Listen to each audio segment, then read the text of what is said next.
Hi, everyone. This is Steve Delasan. Welcome to this week's edition of CEOs You Should Know. I'm thrilled to be joined by Angela Cawley Rusin, the project and marketing manager of John's Pizzeria of Times Square. Angela, thanks for being here today. Thank you so much. I'm honored to be here. I'm a huge fan of John's Pizzeria, so I'm so excited to jump into this conversation. Thank you. We love having you. Absolutely. So I know you've been working at John's Pizzeria of Times Square for nearly 19 years, right? Yes. Started as a waitress, grew into a leadership role. What were some of those moments along the way that were really pivotal to shaping your career? So I started waiting tables there when I was in college. So I absolutely loved it. I went to Monmouth University down in South Jersey. Some people may say Central Jersey. And then, I would take the train up every weekend. I would wait tables there. And then when I graduated, I got offered the position of event coordinator. So I did that for about a year. And I loved working in the fast-paced environment. It was absolutely fantastic. I still waited tables, so I was really able to actually know what guests were looking for and then be able to relate that to what our guests want in parties, even though we were having these parties for student groups, but actually working one-on-one with them and being hands-on down on the floor helped me kind of change different programs and offers that we have. That's awesome. How did that experience, working the floor and in some of those early experiences you just mentioned, translate into now your role of marketing?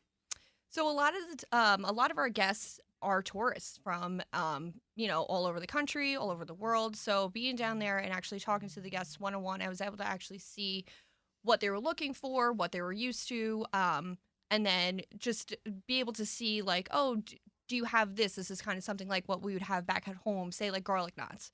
And then I realized that there were so many requests for this. So then I was like, we're able to make a product like that. So I was like, let's do garlic rolls. It's our best-selling appetizer since. They're delicious as well. Yeah. They're my favorite as well. Yeah. Just basically hearing actually what the guests are looking for and then being able to deliver in some sort of New York way. That's awesome. So we always want to be true to ourselves, but Yep. be able to sell the product people are looking for. Yeah, speaking of the New York way, I know you were born in New York City, raised in New Jersey. You just mentioned college down the Jersey Shore, right? Yes. How has that regional identity really helped shape your standards, your work ethic, and your perspective of the overall pizza scene, right? That's what we're known for. Oh, I'm a pizza snob because of it. It is so hard, but I will try pizza anywhere I go. So I'm open-minded. Of course, if I'm going to be in the Midwest, I would try pizza. I haven't tried Chicago deep dish yet, but I would go in with an open mind. You can't Absolutely. compare apples to oranges. Yeah. And that's what I always try and let people know, too, is that if you're going to come to New York, our pizza's going to be different than what you're expecting in Chicago or in Italy. So, you really can't compare the apples to oranges. But yeah, being born in New York and living in Jersey, you're used to that fast-paced life. Absolutely. And that's a huge thing for us is that we try to be a quick dinner before people are going to the Broadway shows. So, we do seat 400 people and people may see there's this crazy wait, but our average turn time is 55 minutes. So you could come in and still be out in an hour and a half. So it's just really great to kind of know that we're able to accommodate everybody before a Broadway show. It's still that New York feel where, it's in and out. It's a little rushed, but it's not too rushed. You still feel welcomed. You still feel like family. Totally. And you're killing two birds with one stone. You're coming to New York and you're having New York pizza in a 19th century gospel tabernacle church. Yeah. Speaking of that, being in your role for the largest pizzeria in the country, how do you balance preserving, just like you mentioned, that historic identity of who John's is while keeping the brand fresh and new? So we're in such a historic, beautiful location. So that's beautiful. It's absolutely beautiful. All the original stained glass from the 19th century. But what I also love to know is that our guests are able to have the New York pizza they're looking for, not do the dollar slices, because everybody needs to have dinner. Everybody wants dinner in a Broadway show.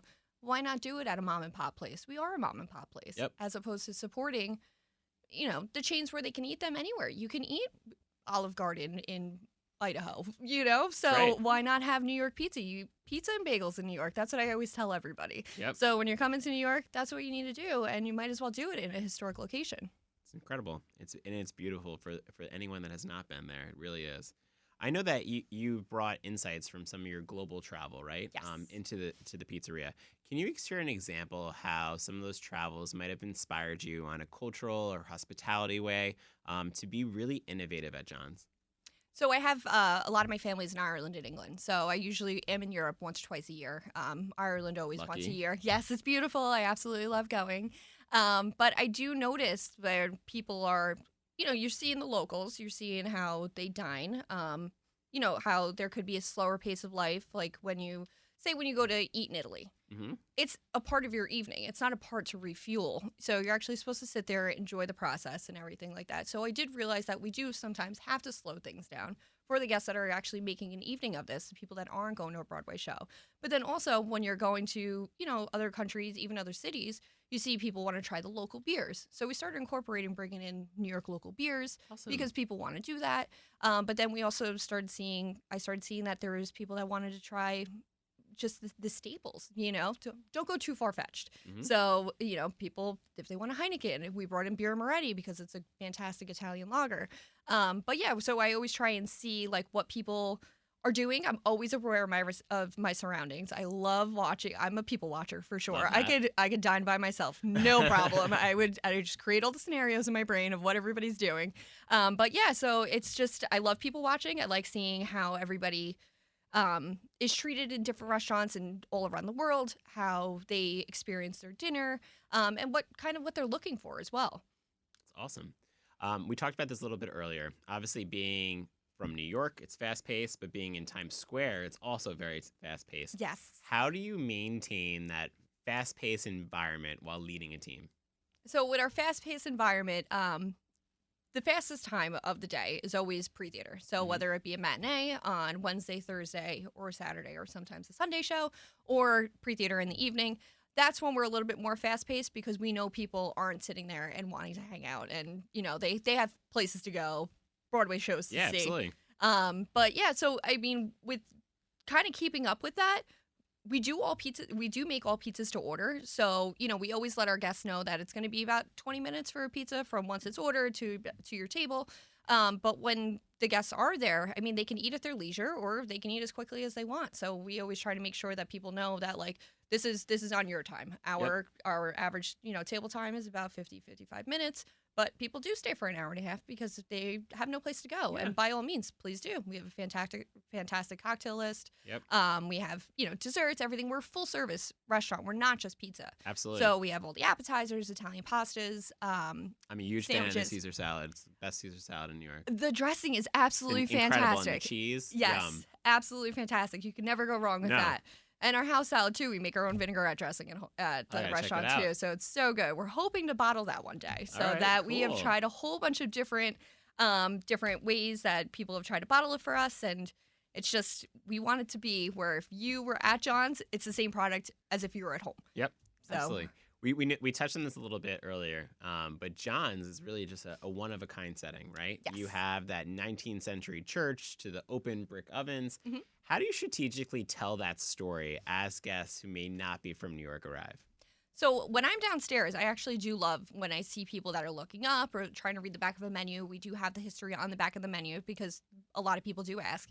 But I love to give people the history and just kind of show them how we're situated, because when you're walking in the front door, I do have a timeline of all pictures of before it was a church, when it was under construction to become a church, and then after when it was abandoned, because it was abandoned for years before we took it over. Wow. And then we wanted to keep the original architecture. So you can kind of see how like when you're sitting in the dining room, like where like the altar would have been and everything else. So it's absolutely beautiful to be able to see the timeline of how it's Awesome. changed in 140 years.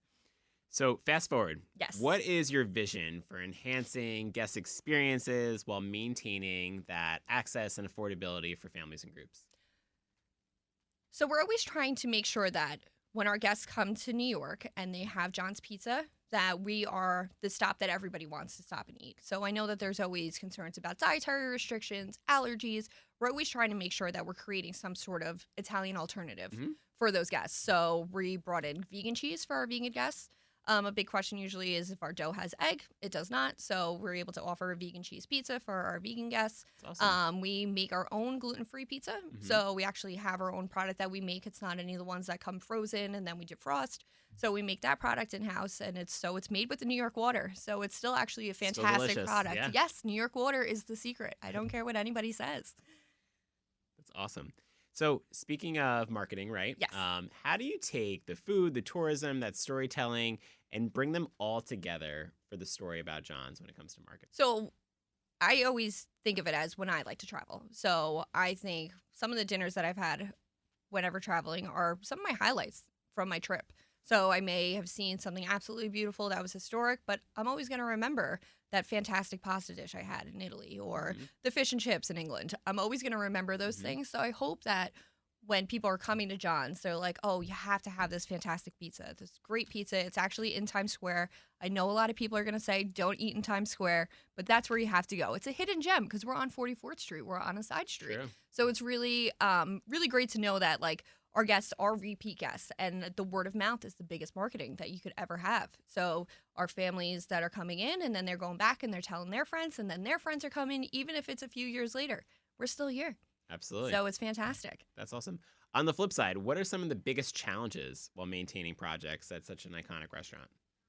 Biggest challenge, I would say, is a lot of times people are looking for those unique pizzas or dishes that might be popular right now, TikTok trends, things like that. That's But true. we have to know that our pizza is what keeps our Yep. doors open. So we need to just be true to ourselves and just know that that's what we are. Yep. As what you're many known for. TikTok, yeah, Yeah. try the TikTok trends at home. They're fantastic. I do it all the time. But you don't have to. We don't have to at least do that in the restaurant because people are coming and they want to try the basic New York pizza. They want to try that slice. We do have we have about 30 toppings, so you could do all crazy different kinds of combinations. We brought in buffalo chicken as a pizza option, but we always try and stay true to ourselves, stay to the core, because that's why, we've been Yeah. open 29 years now in Times Absolutely. Square. What advice would you give someone that's tuning in that might just be starting off in hospitality and they hope to grow to an executive leadership role like yourself?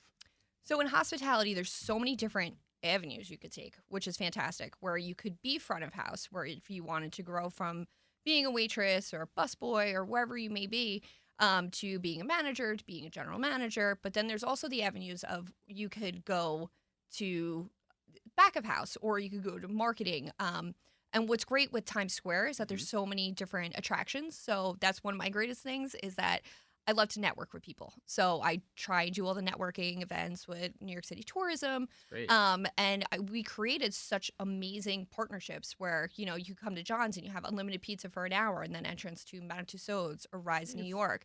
And it's wonderful to work with these companies too because they're global brands. Yep. And it really helps advertise your product where I'm just one shop. So, it helps us get our name out there worldwide, but it's just That's amazing awesome. like what you can do. Just if a door opens, follow through, see where you can go with it. That's awesome. So you've been there for nearly 2 decades. Yes. What is next for John's of Times Square? Any exciting innovations or expansions on the horizon you could tell us about? So we are selling our marinara sauce. So we do sell Nice. that online. So it's jarred and we are shipping it throughout the 48 contiguous states. So we are selling that online. We ship it out daily. And we're pretty much hitting all corners of the country too, which is fantastic.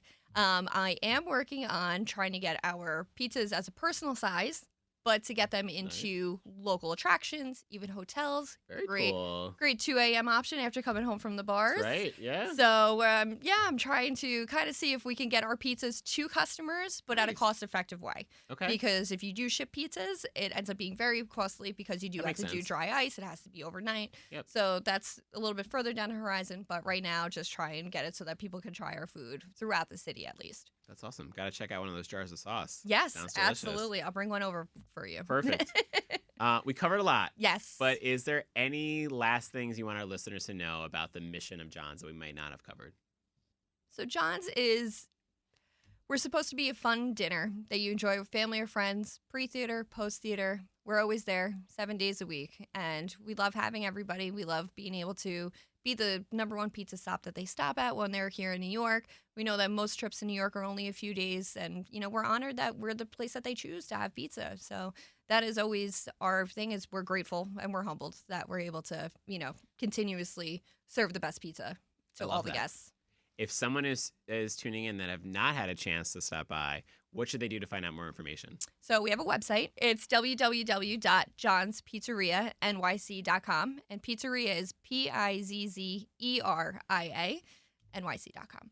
So all of our information's there. Our menus are there, pictures, our history, anything that's changing, any events that we may be hosting. all of our products if anybody's interested in having marinara sauce. We also have merch. So everything is on there. We're consistently updating it. I'm updating it once or twice a week. So all the information, all current hours, everything is there. Love that. Well, if you've not been, definitely check it out. I promise you will not be disappointed. Thank you. Angela, thank you so much for being here today. Loved hearing the story about John's, but also about you and your journey. Definitely extremely inspiring. So thank you for sharing. Thank you so much. I really appreciate it. I had a great time. Awesome. So do we. Thank Thank you all for tuning in. Tune in next week for next week's edition of CEOs You Should Know.